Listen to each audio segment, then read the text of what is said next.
그가 떠난 뒤 집안엔 그의 흔적이 남아 있었다. 낡은 구두 한 켤레, 오래된 라이터, 그리고 먼지 쌓인 결혼 사진. 그녀는 사진을 한참 바라보다 조용히 불태웠다. 그 연기가 허공에 흩어질 때 그녀는 마음속으로 말했다. 이제야 정말로 끝났구나. 그녀는 처음으로 혼자라는 시간을 배웠다.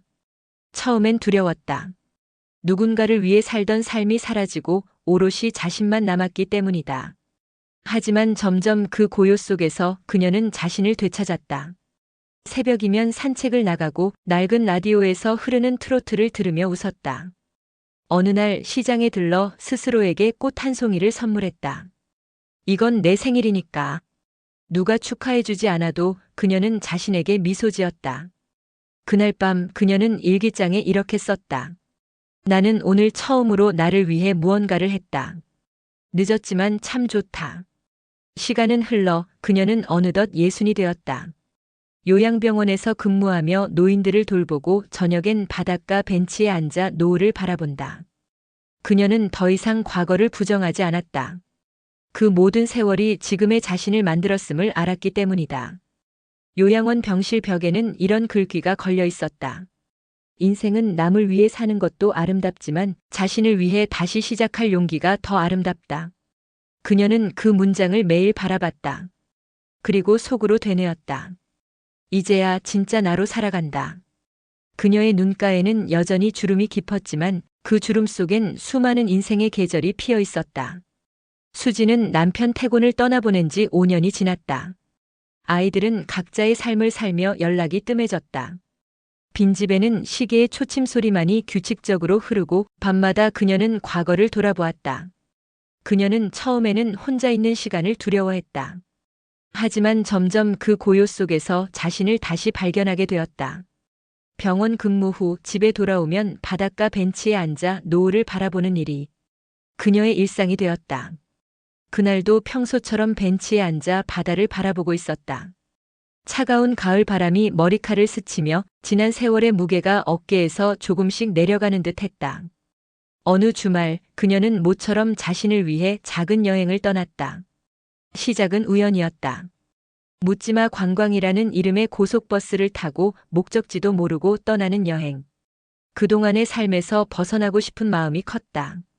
버스 안은 다양한 사람들로 가득했다. 그 중에는 혼자 여행하는 노부부, 친구끼리 온 여성 그룹, 그리고 혼자 앉아 창밖을 바라보는 남자가 있었다. 그 남자 한승호는 수진과 비슷한 마음을 가진 듯 했다. 차분하고 다소 쓸쓸해 보였지만 눈빛 속에 묘한 온기가 있었다. 버스는 고속도로를 달렸다. 수지는 처음에는 창밖 풍경에 집중했다. 하지만 조금씩 승호와 눈이 마주쳤다. 서로 인사하지 않아도 마음속에서 무언가 통하는 기운이 느껴졌다.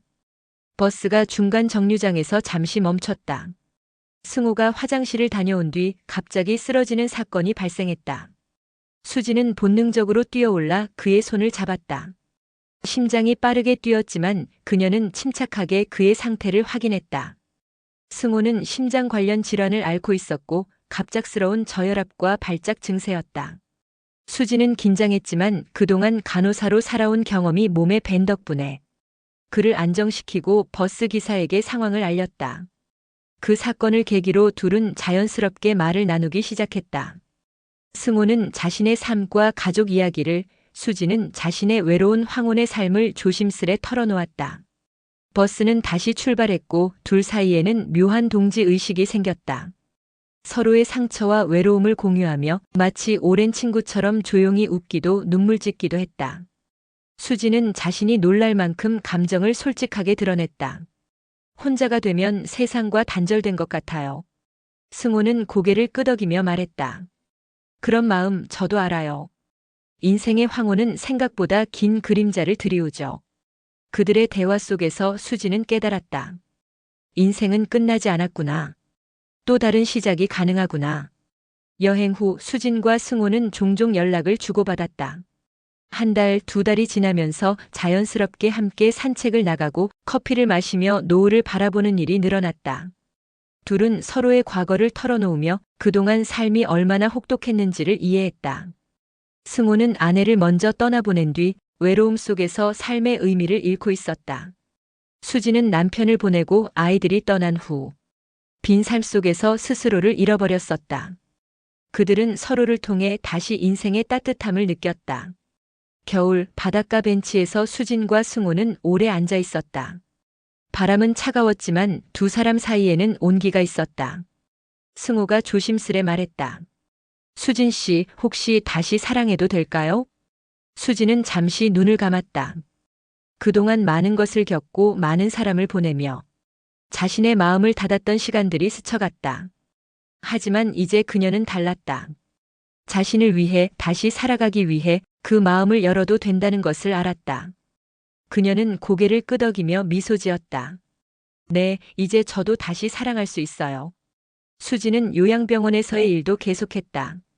노인 환자들을 돌보면서 삶의 끝자락에서도 사랑과 관심을 주는 일이 얼마나 소중한지 알게 되었다. 그녀는 승우와 함께하는 시간을 통해 비로소 나 자신을 다시 만났다.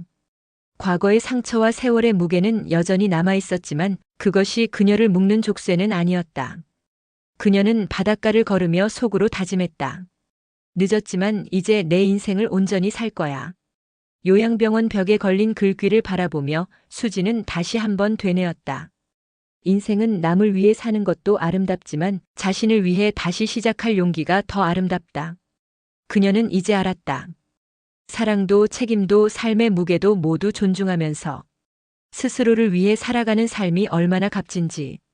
노을빛에 물든 바닷가 벤치, 그녀의 손에는 승호의 손이 맞잡혀 있었다. 그녀의 눈가에는 이제 슬픔이 아닌 희망과 해방의 눈물이 맺혀 있었다.